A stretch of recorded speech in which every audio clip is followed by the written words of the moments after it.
여러분 안녕하세요. 책으로 통통의 진행을 맡은 구보경입니다. 오늘은 광복 69주년을 기념으로 해서요. 저희 방송에서 이렇게 은봉길 매연 기념관에서 진행하게 되었습니다. 먼저 독립운동가 최재형의 저자 문영숙 작가와 또 서울디지털대학교 경영학과 홍필리 교수님 그리고 디지털 패션학과의 김은경 교수님 두 분을 패널로 이 자리에 모셨습니다. 무대 위로 오르시게 될 텐데요. 모두 큰 박수 부탁드릴게요. 네, 저희 프로그램에 이렇게 청중들과 같이 하는 것은 처음인데요. 다들 소감이 어떠신지 궁금한데요. 먼저 우리 김 교수님. 네, 책으로 통통 여러 번 출연을 했었는데 이런 북콘서트 자리는 처음이에요. 그래서 굉장히 설레이고 그리고 긴장이 많이 됩니다. 네, 홍 교수님 어떠세요? 네, 이 굉장히 중요한 은봉길 선생님 매원기념관에서 또 그와 관련된 연관성 있는 그런 책 주제를 가지고 이 자리에 서서 가슴도 떨리고 보람있게 생각합니다. 네, 우리 작가님께서는 많은 북콘서트라든지 또 이런 행사를 많이 하셨을 텐데 또 어떠세요, 오늘 이 자리가? 저는 여기 은봉길 기념관에서 제 책을 이렇게 같이 얘기할 수 있다는 게 굉장히 의미가 깊고요. 여러 가지로 감회가 새롭습니다. 네. 저도 사실 이렇게 진행을 맡게 돼서 사실 많이 떨립니다. 여러분들께서 많이 같이 도와주셨으면 좋겠습니다.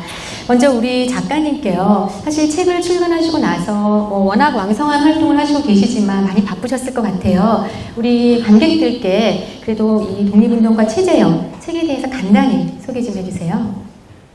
네, 최재형은 함경북도 경흥에서 태어났어요. 노비의 자식으로 태어나서 9살에 형과 형수와 아버지와 같이 두만강을 건너서 이제 연해주로 오게 되는데 그 구한말에 함경도 지방에 기근이 심하고 먹을 거가 없어서 그야말로 먹고 살기 위해서 두만강을 건너와서 11살에 집을 나와서 이제 아주 선한 선장 부부를 만나서 도움을 받고 6년 동안 세계 항해를 세계 일주를 치자는 한 2바퀴 정도 그렇게 오랜 6년 동안을 그렇게 돌면서 어학이라든지 선장 부인의 친절한 사랑으로 글로벌 인물로 성장을 해서 블라디보스토크로 돌아오게 됩니다. 그래서 돌아온 후에도 이제 그때부터 이제 말이 자유로우니까요. 통사로 일하게 되면서 굉장한 부를 축적하게 되고 그 부를 가지고 이제 독립운동가들의 완전한 대부노릇 또 한인들을 위해서 패치카라 불릴 정도로 아주 따뜻한 동족애를 발휘하신 그런 정말 훌륭한 분입니다. 네. 네, 말씀 잘 들었는데 더 많은 대화로 사실 책에 대해 더 알고 싶어지는데요.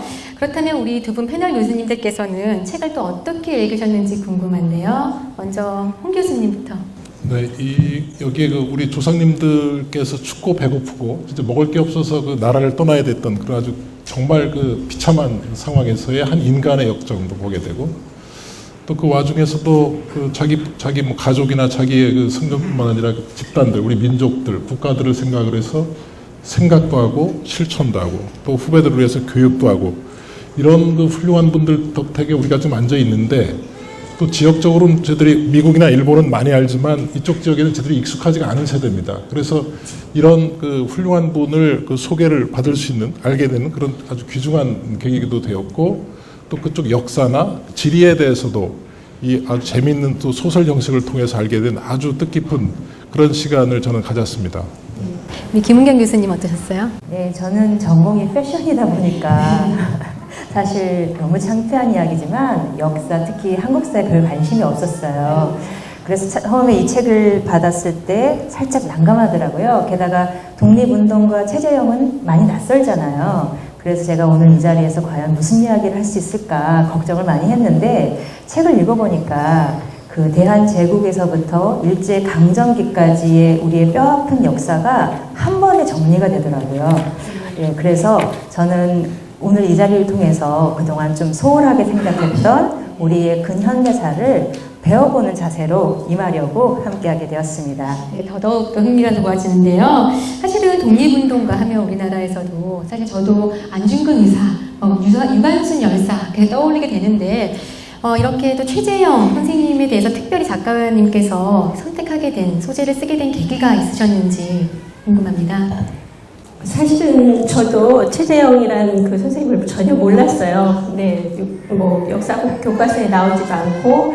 근데 제가 이제 2012년도에 까레스키 끝없는 방랑이라는 1937년부터 강제 이주를 당한 그 고려인들의 이야기를 1956년까지 쓴 책이 있어요. 그래서 그 책을 내고 이제 가보지 않고 썼기 때문에 시베리아 횡단열차를 한번 타봐야 되겠다. 그래서 이제 그 연해주 쪽으로 해서 여행을 가서 첫 번째 들린 곳이 우스리스크였어요. 그쪽에서 이제 그 헤이그 밀사 관계되시는 이상설 유허비를 돌고 그 다음에 고려인들이 살았던 흔적을 더듬고 그러면서 이제 간 곳이 최재형 선생님이 마지막까지 사셨던 그 고택을 방문하게 됐는데 불행하게도 그 고택은 그 러시아 분이 살고 있어서 안으로 들어갈 수가 없었어요. 그래서 벽에 붙어 있는 그 최재형 선생님의 흔적만 발견하고 그때까지도 제가 책을 쓰리라고는 전혀 상상을 안 했습니다. 그런데 돌아와서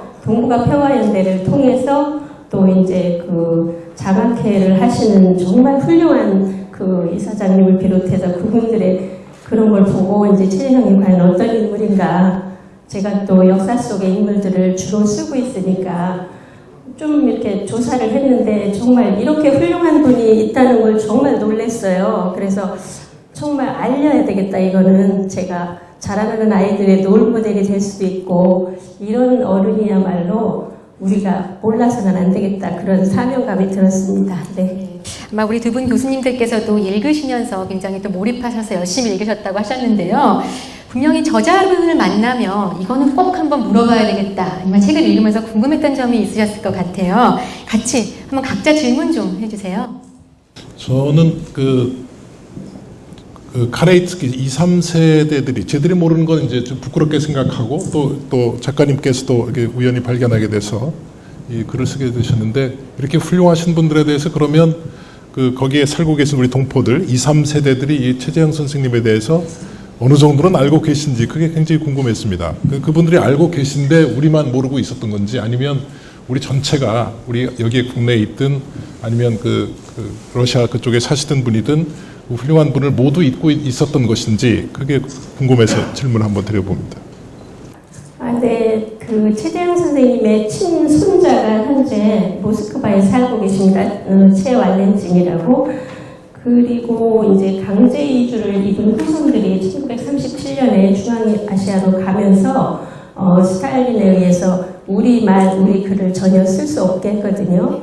그러면서 어떤 그 최재형 선생님이 20년에 돌아가시고 그 후손들이 제대로 온전한 삶을 영위하지 못했기 때문에 더구나 강제 이주를 당해서 거기서 부자연스러운 삶을 살았기 때문에 그 최재형 선생님에 대해서 1세대는 제가 가정마다 그 페치카라고 해서 초상화를 걸을 정도로 이분이 그 추앙을 받았기 때문에 1세대는 물론 알고 계셨을 것 같고요. 2, 3세대 현재는 잘 모를 것 같다고 저는, 물론 제가 조사는 안 해봤지만, 그래서 국내에서도 알릴 필요가 있고 꼭 알려야 되겠지만 그 고려인 2세, 3세들도 알릴 수 있는 기회가 된다면 저는 작가의 욕심으로 그쪽에도 좀 알려줬으면 그런 생각을 합니다.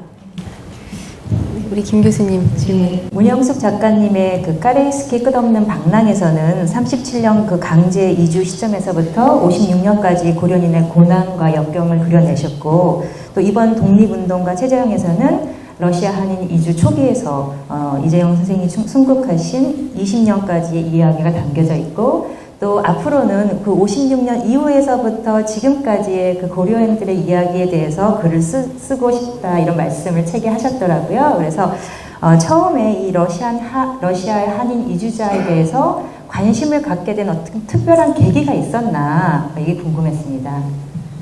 제가 글을 쓰게 된 게 2004년에 이제 아동청소년 그 문학도근에서 등단을 하고 또 그런 책들에서 등단을 한 후에 제 아이들이 다 이제 성인이 됐고 그래서 사실 아이들 감성을 건드리기가 좀 어려웠어요.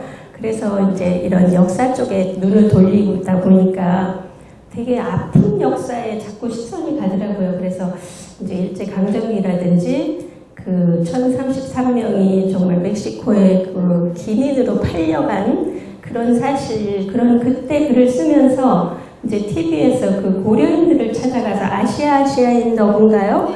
그 방송을 보면서 저는 굉장히 많이 울었어요. 너무나 가슴 아픈 일이고, 그래서 언젠가 기회가 되면 저걸 꼭 써야 되겠다. 그렇게 생각하고 이제 까레이스키를 에네겐 아이들이라는 책을 낸 다음에 바로 쓰게 됐죠. 그런데 저는 이제 그 책에서는 1937년에 강제 이주 시점부터 소련 이제 스탈린이 우리가 그 정책은 정말 잘못한 정책이었다라고 밝힌 1956년까지 쓰게 됐는데 또 이렇게 체제형을 쓰게 돼서 제 개인적인 욕심으로 이제 그 이후부터 현재까지 또 한번 기회가 되면 그려보고 싶은 생각을 갖고 있습니다.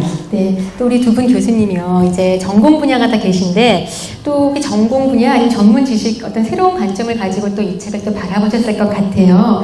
새롭게 알게 된 점이라든지 아니면 또 다각적으로 바라보면 좋을 점들 한번 같이 말씀 좀 해주세요.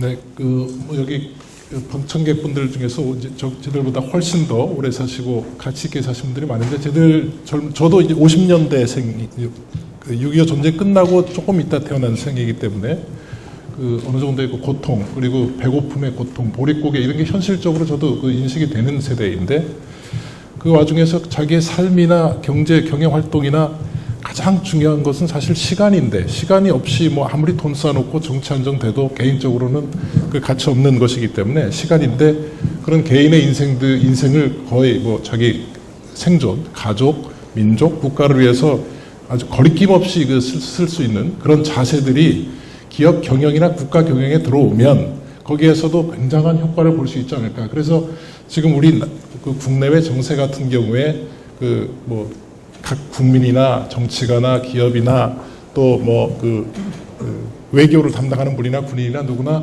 이런 시간의 중요성을 가지고 그 시간을 자기 개인이 아니라 공동체를 위해서 쓰는 그런 결심과 행동이 상당히 중요하고 그런 것이 결국 경영이나 경제의 성과로 나타나는 것이다 라고 생각을 하는데 사실 현실적으로 독립운동을 하려면 누군가가 자금이 굉장히 필요할 텐데 여기 나와 있는 최재형 선생님 같은 경우가 생각과 실천을 동시에 하시고 그 다음에 자기 이상을 실천하는데 물론 여러분들에게 독지가들의 후원을 얻었겠습니다만 경제 상황을 특히 러시아 군대에 필요한 군수 물자를 미리 예측하고 그거를 우리 한민족들에게 미리 준비를 시켜서 그 함대가 들어왔을 때 러시아 군대에게 팔도록 해서 러시아에도 도움이 되고 우리 한민족에도 도움이 되는 그런 아주 탁월한 지금 생각해보면 우리 1세대 창업 세대들이 했던 것과 거의 유사한 그런 생각과 실천을 옮긴 대단한 분이었다라는 생각이 이 책을 읽으면서 다시 한번 들게 됐습니다.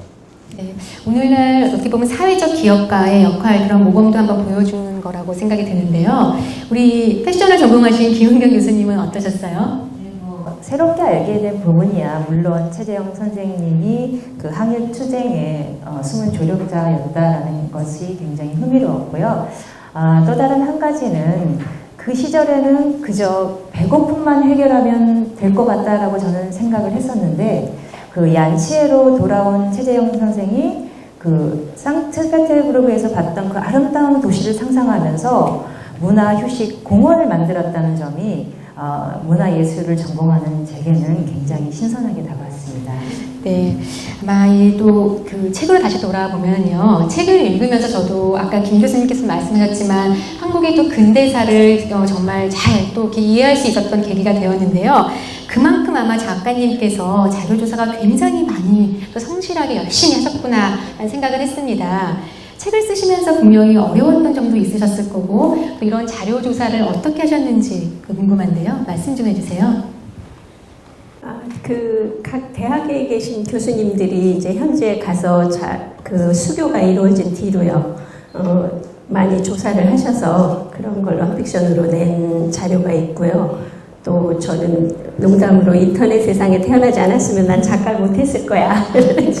인터넷에서 정말 꼭 필요한 정보도 제가 캐치할 수 있을 만큼 해서 하는데 그 가장 책을 쓰면서 어려웠던 부분이 그 6년 동안 항해 부분이었어요.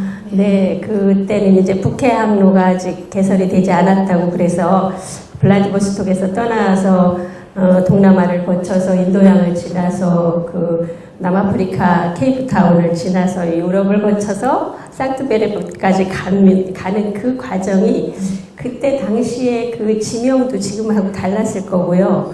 또 제가 그런 배를 타본 경험도 없고 또 주변에 그런 분들도 없고 그래서 항로도 굉장히 어려웠고요. 그때 또 무엇을 팔고 사고 과연 최재형이 무엇을 느꼈을까. 그 11살에서 17살까지라고 그러면 그 한 사람의 인생관에 가장 그 중요한 그 평생을 그 부분에서 자기가 생각하고 이런 받아들인 부분에 평생을 좌우한다고 생각할 때 그 부분을 정말 잘 써야 되겠는데 전혀 제가 그쪽에 이렇게 도움을 받을 수가 없었어요. 그래서 그것 때문에 참 고민을 많이 했습니다. 네, 우리 문영숙 작가님께서는요, 사실은 쉰이 넘어서 글을 쓰기 시작했다고 제가 알고 있는데, 아마 그 일도 또한 쉽지 않으셨을 것 같아요. 그동안 또 작가가 되기 위해서 어떤 일을 걸어오셨는지도 궁금합니다. 네, 저는 사실 오늘 이런 자리가 제가 한 20년, 한 15년 전까지도 저는 전혀 상상할 수 없는 그야말로 평범한 주부였고요. 또 맏며느리로 시부모 모시고 아이들 키우고 전혀 제가 작가가 돼서 이렇게 책을 쓰고 뭐 활동을 하리라고 전혀 상상을 못했어요. 근데 이제 제가 과연 작가의 그 소질이 어디 있었을까, 어디서 그게 길러졌을까, 이제 이런 생각을 가끔 하고, 또 강연을 가면 이제 학생들이 선생님 언제부터 작가 공부를 했어요? 이제 이렇게 질문을 하는데, 그래서 저는 정말 정통 작가 공부를 한 일이 없고요. 제가 1950년대 초반에 태어나서 초등학교 다닐 때가 1960년대 초중반이었는데, 저 충남 서산 산골 바닷가 마을에서 태어났어요. 그래서 그때만 해도 그 문맹률이 굉장히 높았거든요. 그래서 우리 동네에 한 7, 8가구가 사는데 편지가 오면 읽고 쓸 줄 모르는 어른들이 계셨었어요. 그래서 그 편지를 읽고 쓰려면, 네, 그러면 이제 이장댁에 계란 꾸러미라도 싸가지고 가거나 이래야 되는데 제가 3학년 때부터 아마 한글을 빨리 깨쳤나 봐요. 그래서 그런 분들의 편지를 읽어주고 쓰고 그랬는데 그때 지금 생각하면 그 어른들이 개념이 뭐 받아쓰기 해서 어떻게 한 통의 편지를 체계적으로 한 줄 한 줄 불러주는 그런 능력을 가지신 분들이 아니고 한꺼번에 그냥 처음부터 끝까지 다 얘기를 하는 거죠. 그럼 그거를 제가 듣고 나름대로 서론본론 결론을 해서 나름대로 한 이야기를 만들어서 이제 이렇게 읽어드리고 그러면 참 내 속에 들어갔다 나온 것보다 참 시원하게 잘 썼다. 그런데 정말 그때 그럴 줄 알았죠. 근데 지금 생각해보니까 그 어른들이 조그만 애한테 부탁을 했으니 어떻게 칭찬을 안 했겠어요. 그런데 저는 그 칭찬이 정말인 줄 알고 열심히 글을 썼던 것 같고요. 그게 진정한 스토리텔링이 아니었나 이제 그런 생각을 합니다. 저도 듣고 보니 그런 것 같아요. 이미 어려서부터 이미 글쓰기에 생활화가 되셨던 것 같은데요. 그럼 어려서의 원래 꿈은 무엇이었었어요? 우리 작가가 되는 어떤 그런 건 있으신 않았을 것 같은데. 예. 글쎄요, 그때는 뭐 작가 그런 생각은 못했고 저희 자랄 때는 학교에 도서관도 없었고요. 네, 책도 없었어요. 지금 여기 그 친구가 와서 앉아 있는데 중학교 다닐 때 그 4km 통학했는데 길이 아주 아름다웠거든요. 해변길이라. 근데 거기에 소월시집이 어떻게 제 손에 들어와서 그 친구하고 둘이 그 시집을 통째로 외운 적이 있어요. 서로 이렇게 만나 안 만나 한 소절씩 해가면서 나중에 다 외우고 그래서 제가 나중에 50이 넘어서 이제 글을 쓰려고 할 때 그때 그 소월 시집이 나의 문학적 자산이었나 이제 그런 생각도 했습니다. 네, 글을 쓰게 되신 후부터 작가님께서는 아시다시피 이제 아동 청소년에 관한 또 그들을 대상으로 한 소설들을 많이 쓰셨는데요. 특별히 이렇게 독립운동가나 또 아니면 고국을 떠난 한민족에 관련된 주제로 또 이런 디아스포라에 대해서 또 이렇게 많이 쓰셨던 것 같아요. 이러한 부분, 그러니까 고국을 떠나 사는 민족인 한민족, 디아스포라에 대해서 어떻게 생각하시는지 궁금합니다. 네, 제가 그런 디아스포라 작가가 되겠다고 의도하고 이렇게 온 건 아닌데 한두 번 내다 보니까 그쪽으로 이렇게 많이 책이 나와서 이제 뭐 동북아 역사 속의 디아스포라 그러면 이제 제 이름을 거론할 정도로 그렇게 됐는데요. 가장 가슴 아픈 이야기들이 이렇게 작가한테 그런 말이 있거든요. 써달라고 소재가 찾아온다.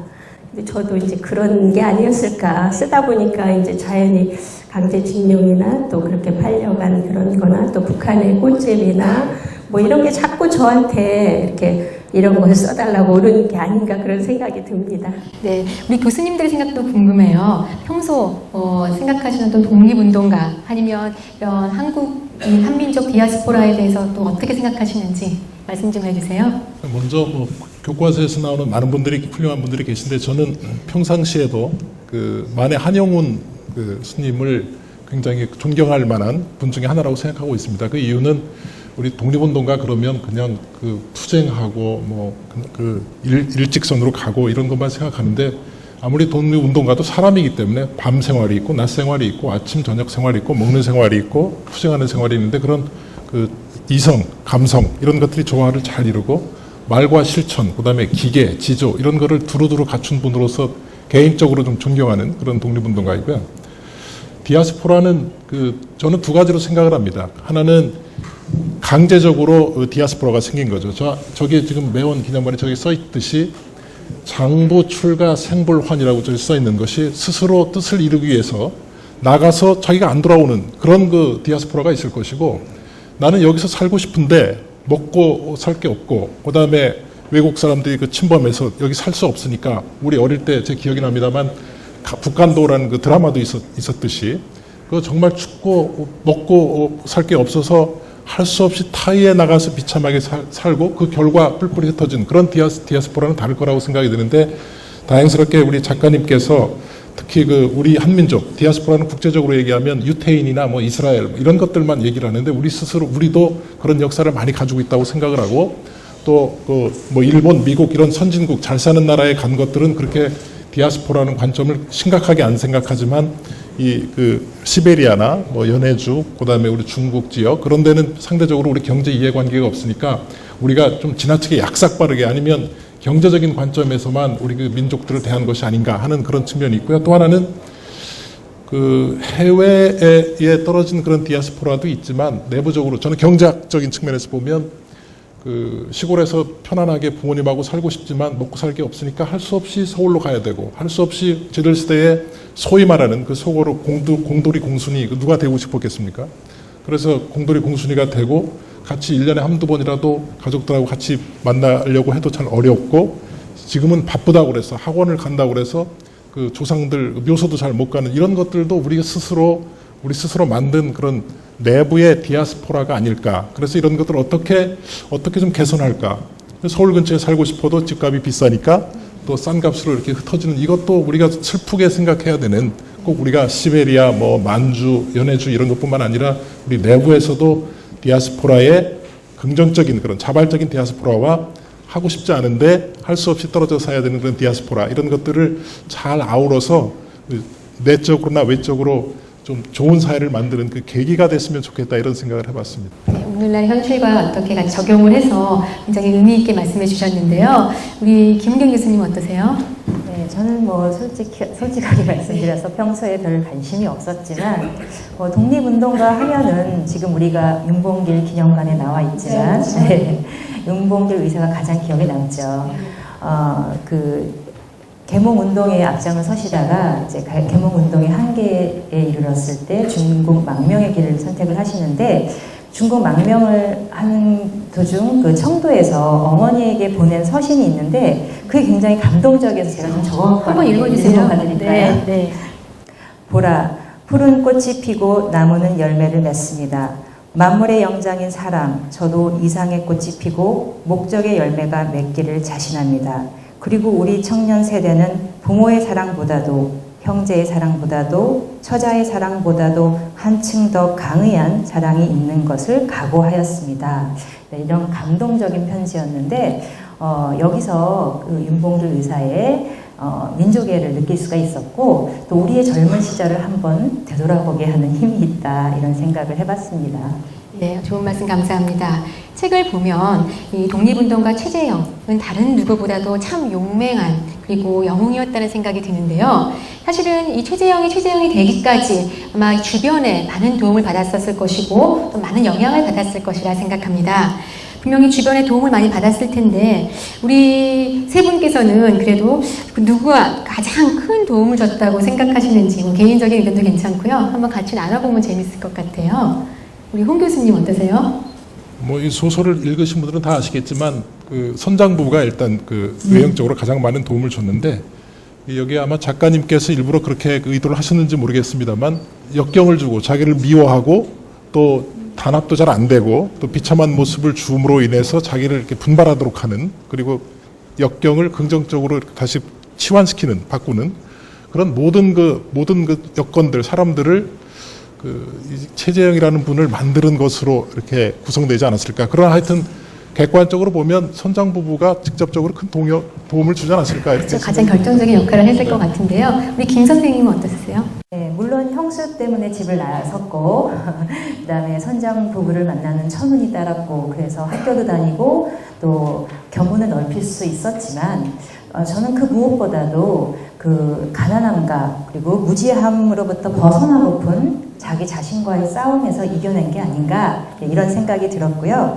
그래서 이 책에 이런 제목이 나와요. 그 흑투성이가 되어서 하루 종일 일만 하는 아버지를 보면서 최재형 선생이 이렇게 혼자 생각을 하는 부분인데 왜 조선 사람들은 이렇게 가난하게 살아야 할까? 지신어 사는 사람들은 날이 밝자마자 온종일 밭을 일구고 엎드려 일만 했다. 그런데도 배불리 먹지 못했다. 이런 생각을 하거든요. 그래서 이 힘든 상황을 극복하기 위해서는 배워야 한다. 이걸 스스로 깨닫고 스스로가 노력을 했기 때문에 영웅이 되지 않았나 이렇게 생각을 합니다. 네, 저는 김 교수님 말씀에 동의하면서도 저는 개인적으로 사실은 그래서 아버지와 할아버지가 형은 이제 또 어떻게 그렇게 했지만 가정을 이제 책임져야 했지만 학교를 다니게 하고 어려운 환경에서도 결국 공부를 하게 되고 새로운 비전을 갖게 만들었던 어떤 그런 또 역할을 또 했던 것 같아요. 너도 여기서 농사짓고 가정을 이끌어라 막 그랬었으면 좀 되게 도태되지 않았을까 싶은데 그래서 이런 새로운 시각과 또 그런 그 넓은 세계를 바라볼 수 있는 그 마음을 줬던 것이 아닌가라는 생각을 했는데요. 우리 작가님께서는 물론 책을 쓰셨지만 또 그래도 개인적으로 이 최재형에게 이 어린 최재형에게 아니면 그 인물이 살면서 그 영향을 줬던 아니면 가장 도움을 받았던 사람이 누구일까? 개인적으로는 어떻게 생각하세요? 글쎄요, 저는 한 사람이라고는 할 수 없고요. 우선은 가난한 조국 그리고 또 엄마의 그 일찍 엄마를 여인 그런 어떤 모습 그리고 그 뭔가를 새롭게 변화시키려고 하는 그런 어떤 도전 정신 그런 것 같아요. 또 그럼 작가님께서는 이 책을 쓰시면서 그래도 물론 다 심혈을 기울이셨겠지만 그래도 가장 공들였던 부분이 있으셨을 것 같아요. 독자분들께서 우리 관객분들께서 이 책을 읽으시면서 이 부분만은 꼭 신경 써서 읽어주셨으면 좋겠다라고 하시는 부분이 있으세요? 어떠세요? 저는 이 책을 어른들보다도 자라나는 청소년들이 꼭 읽었으면 좋겠다는 생각을 가지고 썼어요. 그래서 11살 때부터 17살 때까지 제 나름대로 사실 자료에는 선한 선장 부부를 만나서 6년 동안 항해를 하면서 많은 견문을 넓혔다.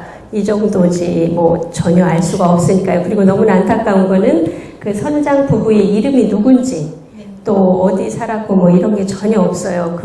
최재형 선생님의 딸 올가라는 딸이 아버지에 대해서 쓴 그 기록에 이제 그렇게 그 선장 부부의 도움으로 아버지가 이렇게 발판을 만들 수 있었고 그 선장 부인의 도움으로 문화나 언어나 문학적으로 또 그렇게 많이 성장할 수 있었다 이런 얘기만 나오는데 저는 책을 쓰면서 상상으로 표트르 대제 상트페테르부르크를 정말 그렇게 아름답게 꾸미고 그러니까 그때 당시 러시아를 그렇게 멋지게 이룩한 그런 모습을 이 소년의 눈으로 보면서 나도 저렇게 닮고 싶다. 그리고 이제 그 표트르 대제에 어렸을 때가 또 되게 불행했고요. 그래서 12살에 이제 그 조선 기술도 배우고 이런 그런 자료를 보면서 그 11살, 12살 때 자기하고 어떤 동류의 나이 때 그런 큰 꿈을 가지고 그렇게 대제가 됐다는 그런 모델을 삼을 만한 어떤 인물이 굉장히 중요하다고 생각해요. 그럴 때 나이는. 그래서 제가 그 부분을 쓰면서 굉장히 그쪽에는 힘을 많이 줬어요. 그래서 청소년들이 읽으면서 정말 우리나라 아이들이 요즘 너무 공부해서 이렇게 갇혀 살다시피 해서 사고의 폭이 얕잖아요. 예, 얕고 편협하고. 그래서 이 최재형의 그런 모습을 보면서 좀 더 원대한 꿈을 갖고 도전 정신을 갖기를 바라면서 그쪽에 많이 공을 들였습니다. 네. 우리 두 분 교수님께서는요, 또 읽으시면서 아마 여러 군데 또 감동을 받으셨을 것 같아요. 어떤 부분이 또 감동을 받았는지 독자들과 같이 또 청중들과 나눴으면 좋겠다는 부분 알려주세요. 이게 뭐 개인적인 감동이라기보다는 저희들 이제 그 초등학교 때 어릴 때 60년대 초반에 다닐 때 워낙 없고 배고프고 그러니까 뭐 미국에서 남은 그 옥수수 가루 가지고 학교에서 빵도 얻어먹고, 지금 생각해 보니까 얻어먹은 겁니다. 그리고 뭐 학교에서 무슨 그 도서관 짓고 이럴 때 국내에서 돈이 없으니까 저희들 기억에는 뭐 제일교포에서 돈 많이 벌은 어떤 이 지역의 어떤 분이 책도 기증하고 도서관도 져주는데 돈도 냈다, 이런 것들을 제가 어릴 때 기억한 적이 있습니다. 그런데 그게 60년대 초반이니까 이 소설에서 나오는 것과 또 비교해 보면 그것도 한 반세기가 거의 한 20-30년 정도 되는데, 그 당시에 어릴 때 집에 춥고 배고프고 형수 구박 피해서 가다가 쓰러져서 구름 받고 도움을 받고 10년 만에 이제 성공을 해서 자기 집으로 돌아오는 그 장면이 저는 굉장히 감동이 있었고요. 또 그것이 또 더 승화가 돼가지고 이 양반들이 우리 통일된 국가로 다시 돌아오는 그런 것으로 연결되지 않을까라는 생각을 그때 읽으면서 딱 했었습니다. 그래서 그 지신어로 이렇게 10년 만에 성공해서 돌아오는데, 아버지는 여전히 들판에서 열심히 일하시고 또 들판에서 일하시고 동네 사람들 그냥 평범하게 살아가고 있는데, 그런 그 일상과 다시 만나고 과거에 구박했던 형수님과 이렇게 화해도 하는 그런 장면들이 저는 잔잔하게 훨씬 더 감동적이었던 장면이었습니다. 네. 우리 김은경 교수님은 어떤 부분이? 네. 저는 뭐 글쎄 교수라 그런지 모르겠지만 가난한 우리 조선 한인 어린이들을 위해서 32개였죠. 32개의 학교를 세우고 또 운영 자금도 대놓고 그리고 또 매해 후원해서 유학도 보냈다는 부분이 굉장히 감동스럽고, 또 한 가지는 지신어에서 처음 학교를 다니기 시작했을 때 먼 거리였을 텐데 그 추운 겨울에 신발은커녕 양말도 없었다. 그래서 맨발로 학교를 다니는데 너무 발이 시려우니까 집단을 들고 다니다가 발이 이제 꽁꽁 얼어서 막 깨질 것 같으면은 집단 속에 발을 넣고 그걸 막 주무르고 다시 가다가 또 너무 또 추우면 다시 집단 속에 넣고 발을 주무르고, 그런 열정으로 학교를 왔다 갔다 했다라는 그 대목이 자꾸 생각이 나면서 굉장히 감동적이다 이런 생각을 해봤습니다. 이 작가님도 한번 말씀해 주세요. 내가 써놓고도 이 부분은 정말 감동적이다는 부분이 분명히 있으셨을 것 같은데 한번 자랑 좀 해주세요. 네. 저는 마지막 부분에 좀 안타까워서 제가 쓰면서도 최재형이 그렇게 돌아가시지 않았으면 얼마나 좋을까 그러면서 그 마지막 잡혀서 다른 감옥으로 이송된다는 소리를 들으면서 그 혼자 상념에 잠겨서 이런저런 생각을 할 때 저 가슴이 굉장히 먹먹했어요. 벌써 눈가에 촉촉하게 맺히셨는데. 네. 독립운동가 최재형, 사실 우리가 지금 계속 얘기를 하고 있지만 또 그래도 꼭 딱 집어서 어떤 면이 가장 존경스러웠을까, 이런 부분은 참 존경스럽다 싶은 부분이 있으실 텐데, 그리고 또 우리 청소년들이, 이 글을 읽는 청소년들이 꼭 가져야 할 역사인식에 대해서 같이 한번 나눠보면 좋겠습니다. 우리 김 교수님부터. 예. 1919년 그 상하이 임시정부가 이제 만들어지면서 초대 재무총장으로 최재형 선생이 이제 임명이 되었다고 해요. 그런데 이 자리를 굳고 사양하고 본인의 모든 재산을 독립운동 자금으로 내놓으셨다고 하는데 사실 노비의 자식으로 태어났기 때문에 그러한 자리가 굉장히 욕심이 났었을 것 같아요. 그럼에도 불구하고 러시아 땅의 최페치카 따뜻한 숨은 조력자로 남기로 한 점이 저는 굉장히 존경스럽다 이런 생각을 했습니다. 네, 홍 교수님은요?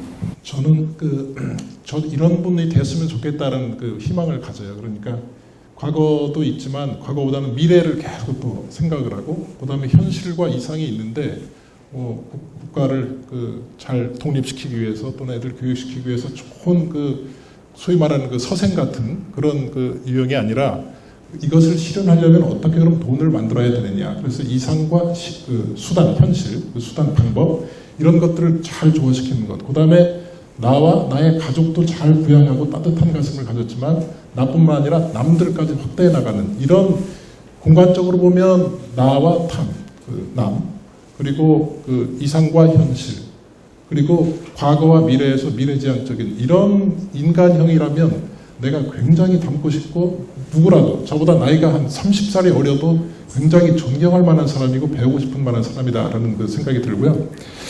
청소년 역사의식은 최근에 저희들이 어릴 때 무찌르자 오랑캐 무슨 오랑캐 이런 얘기를 했었습니다.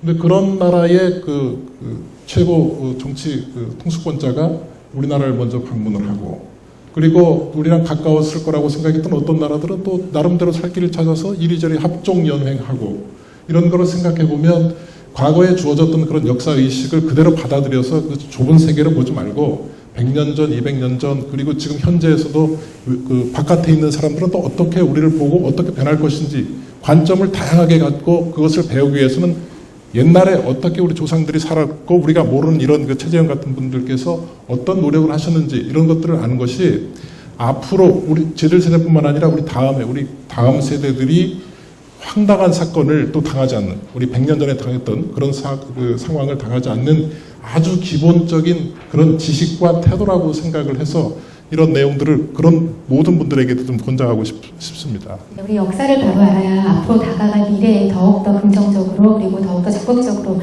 참여할 수 있다는 그런 메시지인데요.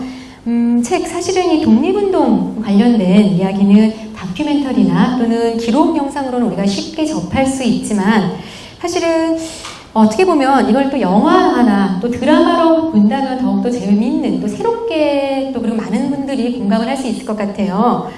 독립운동가 최재형 이 책을 소재로 해서 이것을 만약에 영화나 드라마로 제작한다면 우리 세 분 아마 이 최재형의 주인공 역할로 과연 누가 어울릴까 한번 생각해 보시면 재밌을 것 같은데 그러니까 여기에 지금 방청객에 보시면 누구라도 하실 것 같습니다. 남자분이면 누구라도 하실 것 같은데 이것저것 전후 사후를 젊을 때하고 늙었을 때 그때를 다 아우르면 저는 약간은 허허실실 외연외강 그런 분들의 이미지를 구현하기 위해서 황정민 같은 유형은 어떨까 이렇게 생각을 해봤습니다. 황정민이요? 네. 또 어울릴 것 같기도 한데 우리 김 교수님 타짜에 나왔던 배우 김윤석인가요? 김윤식인가요? 예, 김윤식이 좀 어울릴 것 같은데요. 김윤석이군요. 좀 재력가이면서 그리고 독립 투사의 어떤 강렬한 이미지 그러면서 내면이 굉장히 부드러운 최재형 역할에 좀 잘 어울리겠다라고 생각도 해봤고요. 그리고 이 표지에 있는 그림이 김준석 씨랑 많이 닮았습니다. 저는 사실 이 표지에 있는 그림을 보면서 저는 사실은 정광열 씨를 떠올랐었어요. 근데 정광열 씨가 다른 부분에 다른 드라마나 그런 데서 이렇게 일제 앞잡이로 나온 적이 많이 있어서 이미지는 안 되겠다라는 생각을 했었는데 우리 작가님 책이 한번 영화로 나와도 굉장히 좋을 것 같아요. 그렇지 않을까요? 네, 그럼 좋죠. 영화 한다면, 영화로 나온다면 더 많은 사람들이 볼 수 있고, 더불어 저도 좋아지니까요. 저는 만약 배우라면, 이제 제가 세대 차이를 좀 느끼는데, 안성기 같은? 너무 순하지 않을까요? 순하지 않을까?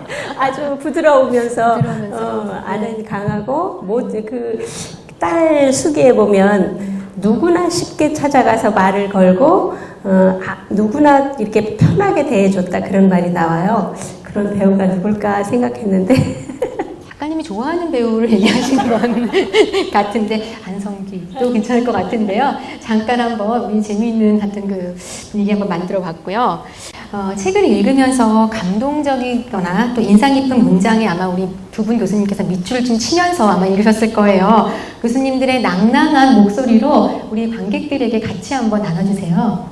네, 저는 그 헤이그 특사 파견이 실패로 돌아가고 최재형 선생이 동의회를 만들죠. 그런 다음에 그 취지문을 해조 신문에 싣게 되는데 그 취지문의 일부를 제가 좀 읽어봐 드리겠습니다. 눈비 오고 굳은 날에도 달 밝고 설이 찬 밤에도 조국을 생각할 때마다 간절하여 꽃을 보아도 눈물이 나고 새소리를 들어도 한숨 짓게 된다. 충신 열사가 어려운 때를 맞이하여 나라를 떠나야 하는 마음을 오늘에야 알 것 같다. 다시 어디로 돌아가겠는가? 그러므로 오늘 우리가 가장 먼저 해야 할 일은 애국정신을 기르고 지식을 밝히며 실력을 길러서 단체를 맺고 한마음으로 함께 나아가는 것이라 하겠다. 이런 내용인데요. 이 취지문을 읽고 애국심이 생기지 않을 수가 없겠다. 네, 이런 생각을 해봐서 낭독하게 되었습니다.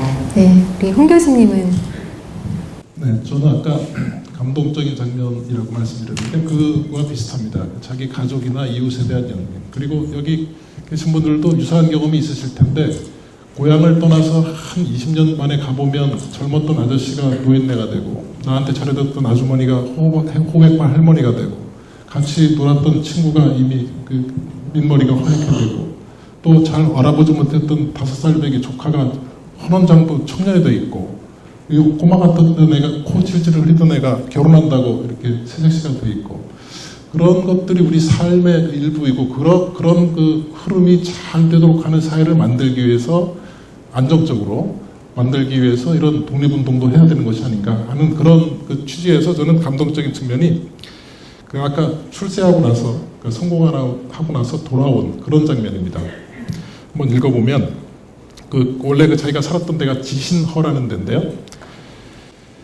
지신허에 사는 아버지와 할아버지 그리고 형과 형수는 이런 세상이 있다는 걸 상상할 수 있을까? 세상의 한끝에는 당장 두 발을 뻗고 편안히 몸을 누일 집도 제대로 없는 사람들이 살고 있는가 하면 반대쪽에는 이처럼 어마어마하고 화려한 궁전을 지어 파티를 열고 즐기는 사람들이 살고 있다는 게 무척 이상했다. 재영은 화려한 궁전을 뒤돌아보며 함경도 산골에서 살다 돌아가신 어머님도 불쌍했고 지신허에서 허리를 펼 새 없이 땅만 파며 사는 식구들도 불쌍했다. 재영은 상트페테르부르크를 돌아보며 자신을 구박한 형수가 문득 고마웠다.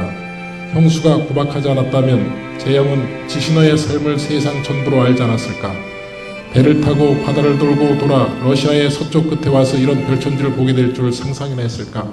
그래서 결국 돌아와서 다 사람도 용서를 하고 연민도 갖고 자기를 발전시킨 그런 계기로 생각하는 이런 아주 감동적인 장면으로 기억이 됩니다. 네, 우리 작가님께서도 한번 낭독 한번 해주세요. 우리 저자 육성으로 또 낭독해 들으면 또 의미가 더욱더 더 깊을 것 같은데요. 한번. 저는 우리가 안중근은 너무나 잘 알고 교과서에도 많이 나왔고 정말 모르는 사람이 없잖아요. 그런데 그 안중근이 그런 훌륭한 일을 할 수 있게끔 뒤에서 그 조력자 노릇을 한 부분이 좀 밝히고 싶고 그 부분을 그래서 그 안중근 한번 낭독해 주세요. 네. 그 뒤에 그런 분이 있다는 것을 좀 말씀드리고 싶어서요. 안중근은 이토 히로부미가 하얼빈으로 오는 날을 손꼽아 기다리며 바짝 긴장했다. 재영은 며칠 후 안중근을 집으로 불렀다. 밤이 익숙해지자 안중근에게 권총을 내밀었다. 의병장 행운을 비네. 재영이 내민 권총은 브라우닝식 8년발 단총이었다. 안중근이 두 손으로 권총을 받으며 깊은 숨을 들이쉬었다. 그런데 연습하지 않아도 되겠소? 내 집에서 먹으면서 연습하시오. 여기가 가장 안전해. 하얼빈까지는 동청철도를 이용하면 되고 아마 꼬박 사흘 정도 걸릴 것이오. 네, 알겠습니다. 그렇지 않아도 마땅히 연습할 장소가 없어서 찾던 중입니다. 의병장은 그 일만 신경 쓰시오. 모든 정황을 대동홍보사를 통해 안전하게 준비하겠소. 재형도 안중근의 거사에 몹시 긴장되었다. 거사를 성공해도 안중근의 목숨은 이리떼에게 몰려 위험해질 것이 뻔했다. 재형은 안중근이 중대 결심을 한 순간 이미 목숨을 버리려 했음을 알아차렸다. 우리 저자분께서 직접 또 낭독을 해주시니까 또 감동되고 또 우리 이 방청객에서도 고요하게 듣고 계셨는데요. 아까도 말씀해 주셨지만 작가님께서 또 애착이 갔던 작품 중에 하나가 바로 까르이스키 끝없는 방랑이라고 말씀하셨는데 이 책에 보면 또 고려인의 강제 이주에 대해 나옵니다. 이 부분에 대해서 어떻게 또 다루고 또 어떤 생각을 하셨는지 한 번 더 말씀해 주세요. 그 까르이스키 끝없는 방랑을 쓰면서 참 많이 가슴이 아팠었거든요. 너무나 끔찍한 일이었고 그 17만여 명이 넘는 사람들을 불과 사흘 때로는 어떤 곳에서는 하루 전에 이주 통보를 받고 모든 그 살림살이들을 다 놓고 심지어는 연해주에 처음으로 벼농사를 우리 조선인들이 만들어서 논을 만들어서 벼농사를 지었는데 그 추수를 하나도 못한 채 다 버리고 기차를 타게 되는데요. 그 4만여 명이 그 기차를 타고 가다가 시베리아 눈밭에 그냥 시신을 버리고 가게 됩니다. 그 기차가 가축 운반용 기차였기 때문에 난방이나 의자도 없는, 네, 그래서 그 노약자들이 정말 굶주려 죽고 동사해서 그런 비극이 일어났고 그랬는데 그걸 쓰면서 너무 가슴이 아팠고 저는 지금 이제 이런 생각을 합니다. 우리가 지금 미국과 일본이 이제 우리나라를 자꾸 지금 어떻게 보면 1900년대 초와 그 정황이 비슷하다고 하는데 박근혜 대통령이 또 우즈베키스탄, 카자흐스탄인가요? 갔다 왔고 우리가 그쪽으로 또 눈을 돌리면서 많은 자원을 공동으로 이렇게 할 때 우리가 그들을 알아야 같이 공감하면서 훨씬 더 많은 시너지 효과를 내지 않을까 작가로서 그런 욕심도 생기면서 그 부분을 쓸 때는 되게 가슴이 아팠지만 많은 사람들이 그 참상을 알고 이해하는데 그렇게 효용이 됐으면 하고 바라고 있습니다. 네, 우리 두 분 교수님께서도 이 책을 또 주변에 또 추천해주고 싶다면 누구에게 또 어떤 대상들에게 추천해주고 싶으신가요? 이거 기본적으로 당연히 뭐 청소년은 포함이 될 거고요.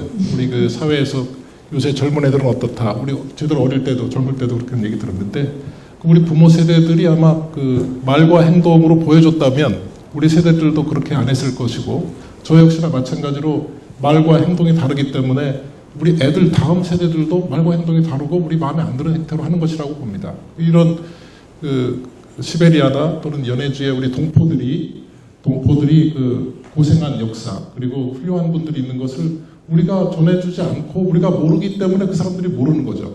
그러니까 자기들이 안에서 몰라주는 거를 그 모르는 거를 탓할 수가 없죠. 그래서 저는 오히려 저 스스로가 야 이런 훌륭한 분을 모르고 있으면서 무슨 1900 몇십 년에 볼셰비키 혁명이 어떻고 레닌이 어떻고 스탈린이 어떻고 2차 세전이 어떻고 뭐 등등등 이런 그 소위 말하는 그 죽어있는 지식, 죽어있는 역사 지식 이런 것이 아니라 우리와 직접 연관된 이런 상황들을 이런 훌륭한 분들을 우리가 먼저 알아서 중장년층이 먼저 알아서 자연스럽게 다음 세대로 그 넘겨주는 그런 역할들을 해야 되겠다라고 해서 오히려 저를 포함한 우리 중장년 세대가 좀 많이 읽었으면 좋겠다라는 생각을 해봤습니다. 네, 우리 김 교수님은 어떠셨어요?